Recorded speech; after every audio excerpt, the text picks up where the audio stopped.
Hello everyone, welcome back to Jwalpa coaching classes.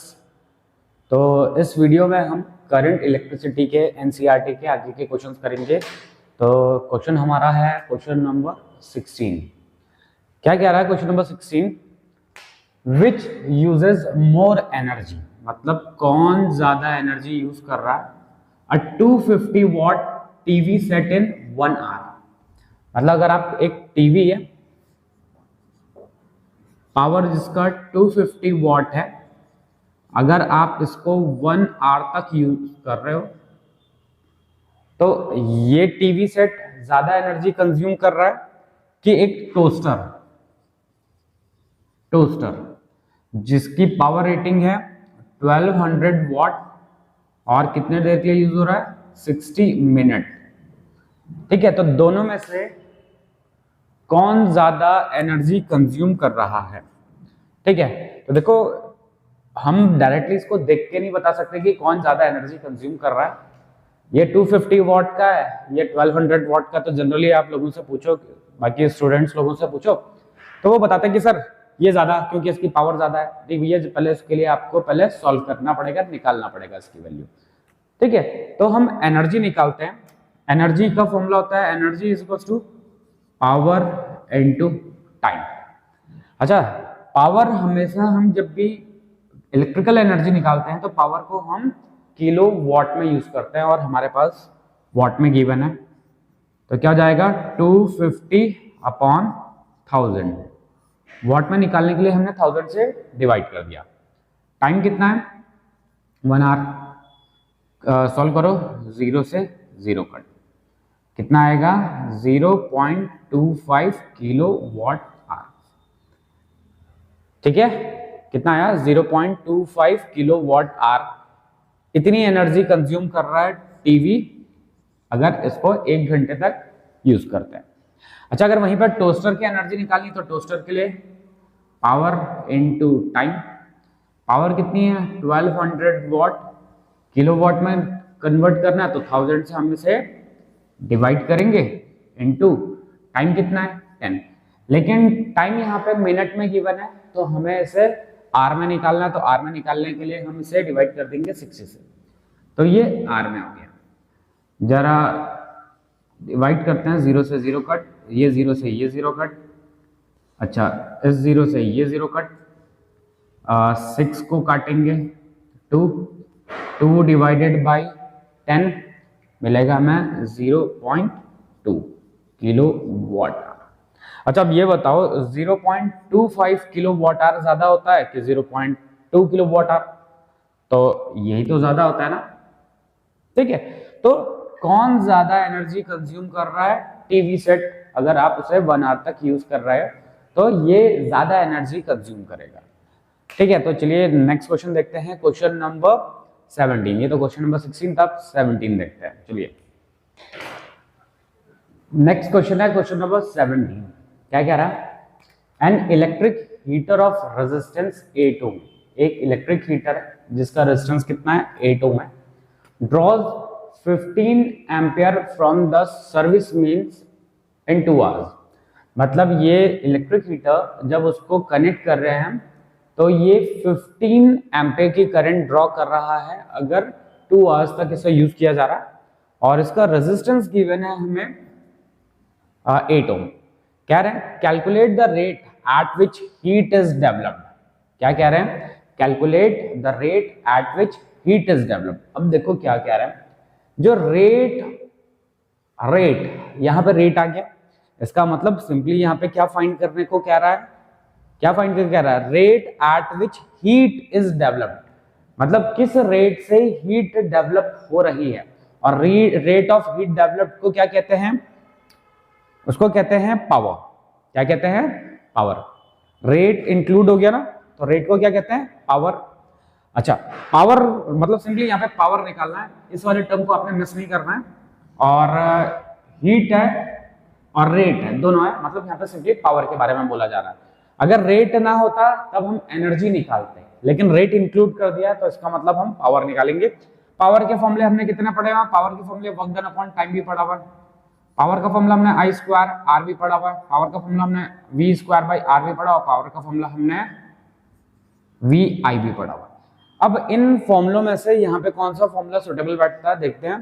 क्या क्या given है, हमें रेजिस्टेंस गिवन है 8 ओम, हमें करंट गिवन है 15 एम्पियर के, और कुछ नहीं। तो देखो हमारे पास रेजिस्टेंस भी गिवन है और हमारे पास करंट भी गिवन, दोनों चीजें गिवन है, ठीक है, रेजिस्टेंस भी और करंट भी। अब हमें कौन सा फॉर्मूला यूज कर रहे हैं, हम सिंपली ये वाला फॉर्मूला यूज करेंगे। देखो इसमें रेजिस्टेंस और करंट दोनों है, ठीक है, तो लगा लेते हैं। Power is equals to I square R, I का स्क्वायर मतलब 15 का स्क्वायर इंटू 8, ठीक है। 15 का स्क्वायर कितना होता है 225 इंटू 8, मल्टीप्लाई करते हैं इसे 0 4 16 18 जूल पर सेकंड। ध्यान रखना जूल पर सेकंड में आ रहा आंसर, क्योंकि यहाँ पे रेट कह रहे थे, ठीक है। तो देखिए यूनिट्स पे भी जरा काम कर रहा है, अगर आप यूनिट्स ठीक से नहीं लिखोगे, आप वैसे पावर था, ठीक है, पावर के यूनिट जूल पर सेकंड और साथ में वॉट भी होता है, वॉट भी लिख दोगे चल जाएगा, लेकिन अगर आप खाली जूल लिख लेते तो आपके मार्क्स कट जाएंगे, ठीक है। तो यूनिट्स भी जरूर लिखनी है और ठीक तरीके से लिखनी है, ठीक है। तो ये क्वेश्चन नंबर 17 था। चलिए नेक्स्ट क्वेश्चन देखते हैं, क्वेश्चन नंबर 18। चलिए नेक्स्ट क्वेश्चन करते हैं। देखिए question number 18, explain the following कह रहे हैं, इनको एक्सप्लेन करो। इसमें हम दो पार्ट हैं लिखे हुए हैं।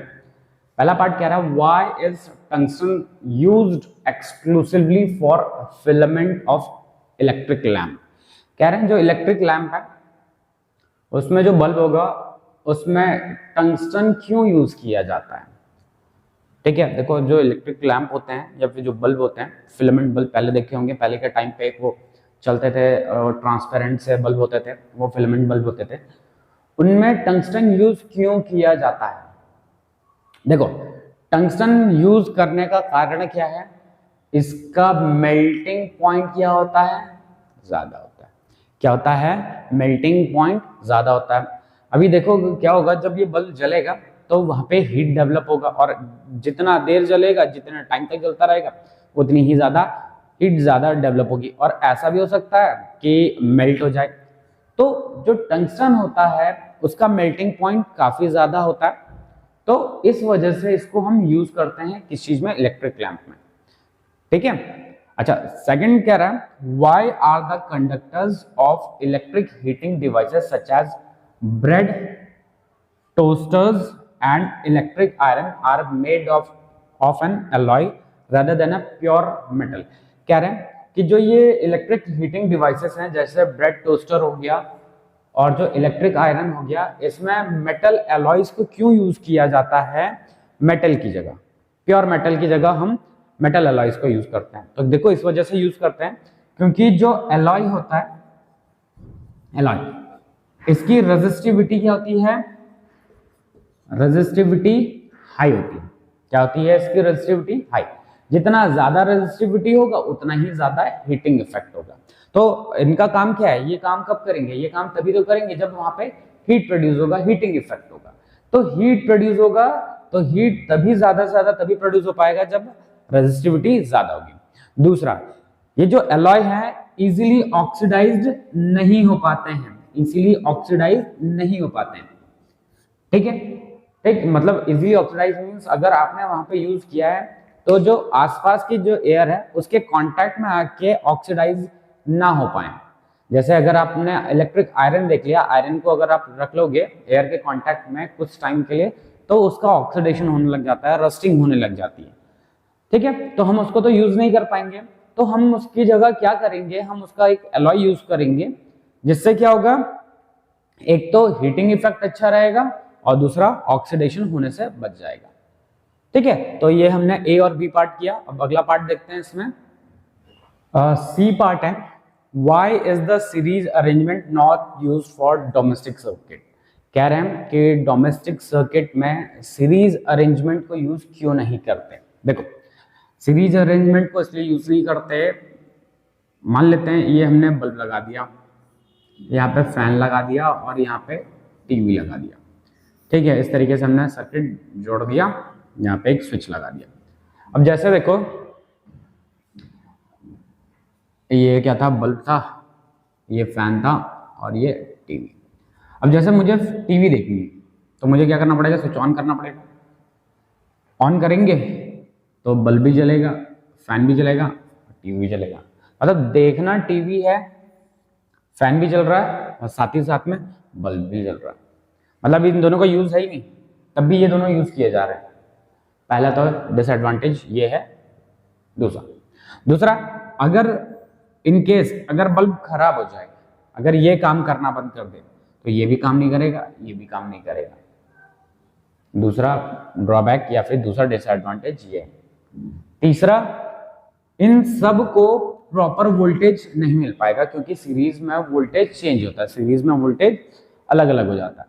तो इन सबको प्रॉपर वोल्टेज नहीं मिल पाएगा और इन सबको प्रॉपर वोल्टेज नहीं मिलेगा तो ये काम भी प्रॉपर तरीके से नहीं करेगा। ठीक है ना। तो सीरीज अरेंजमेंट को क्यों यूज नहीं करते? पहला क्योंकि प्रॉपर वोल्टेज नहीं मिलेगा। दूसरा, अगर एक खराब हो गया तो बाकी के अप्लायंसेस भी काम करना बंद कर देंगे। तीसरा कि ये सबके सब एक ही स्विच से ऑपरेट किए जाएंगे। मतलब ये भी देखना है तो आपको ये तब भी इसे भी चलाना पड़ेगा, इसे भी चलाना है। अगर आपको फैन चलाना है तो ये भी चलाना पड़ेगा, ये भी चलाना पड़ेगा। ठीक है। नेक्स्ट क्वेश्चन है, how does the resistance of the wire very with the area of cross section? Cross section के हिसाब से, मतलब क्रॉस सेक्शनल एरिया के हिसाब से रेजिस्टेंस कैसे वेरी करता है? देखो, रेजिस्टेंस इनवर्सली प्रोपोर्शनल होता है एरिया के। कैसा होता है? रेजिस्टेंस इनवर्सली प्रोपोर्शनल होता है एरिया के। इसका मतलब अगर एरिया ऑफ क्रॉस सेक्शन बढ़ेगा तो रेजिस्टेंस घट जाएगा, अगर एरिया ऑफ क्रॉस सेक्शन बढ़ेगा तो रेजिस्टेंस घट जाता है, और अगर एरिया ऑफ क्रॉस सेक्शन घटेगा तो रेजिस्टेंस बढ़ जाता है। अब ऐसा क्यों होता है? देखो, ये अगर वायर है